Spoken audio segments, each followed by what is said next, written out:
അന്തരിച്ച CPI നേതാവ് P രാജുവിന്റെ മരണത്തിന് പിന്നാലെ ഉയർന്ന വിവാദങ്ങൾ അന്വേഷിക്കാൻ കമ്മീഷൻ. CPI സംസ്ഥാന കൗൺസിൽ അംഗം PK രാഗേഷിന്റെ നേതൃത്വത്തിൽ അന്വേഷണം നടത്തും.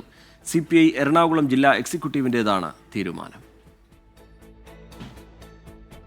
പാർട്ടിയിൽ നിന്ന് നീതി ലഭിച്ചില്ലെന്ന് പറഞ്ഞാണ് പി രാജുവിന്റെ മൃതദേഹം പാർട്ടി ഓഫീസിൽ പൊതുദർശനത്തിന് വെക്കുന്നതിനെ കുടുംബം എതിർത്തത്. CPI ജില്ലാ സെക്രട്ടറിയും സംസ്കാര ചടങ്ങിൽ നിന്ന് വിട്ടുനിന്നിരുന്നു. പി രാജുവിനെതിരെയുള്ള നടപടി കൺട്രോൾ കമ്മീഷൻ ലഘൂകരിച്ചിട്ടും ജില്ലാ കമ്മിറ്റി അതിന് തയ്യാറാകാത്തതായിരുന്നു കുടുംബത്തിന്റെ അതൃപ്തിക്ക് കാരണം. മുതിർന്ന CPI നേതാവ് KE ഇസ്മായിലും കുടുംബത്തെ പിന്തുണച്ചിരുന്നു. ആരോപണങ്ങൾ ജില്ലാ നേതൃത്വം നിഷേധിച്ചെങ്കിലും പാർട്ടിക്കുണ്ടാക്കിയ നാണക്കേട് ചെറുതല്ല. ഈ പശ്ചാത്തലത്തിലാണ് PK രാഗേഷിന്റെ നേതൃത്വത്തിൽ അന്വേഷണം നടത്തി റിപ്പോർട്ട് നൽകാൻ ആവശ്യപ്പെട്ടിട്ടുള്ളത്. പി രാജുവിനെതിരെയുള്ള നടപടി കൺട്രോൾ കമ്മീഷൻ റദ്ദാക്കിയെന്ന് തെറ്റായ പ്രചരണം നടത്തിയവരും അന്വേഷണ പരിധിയിൽ വരും. അന്വേഷണ കമ്മീഷന്റെ വിശദാംശങ്ങൾ അന്വേഷണ കമ്മീഷനെ നിയമിച്ച വിവരം അടുത്ത ദിവസം സംസ്ഥാന കൗൺസിലിനെ അറിയിക്കുമെന്ന് CPM ജില്ലാ നേതൃത്വം വ്യക്തമാക്കി. വിഷ്ണു സുരേഷ്, 24, കൊച്ചി.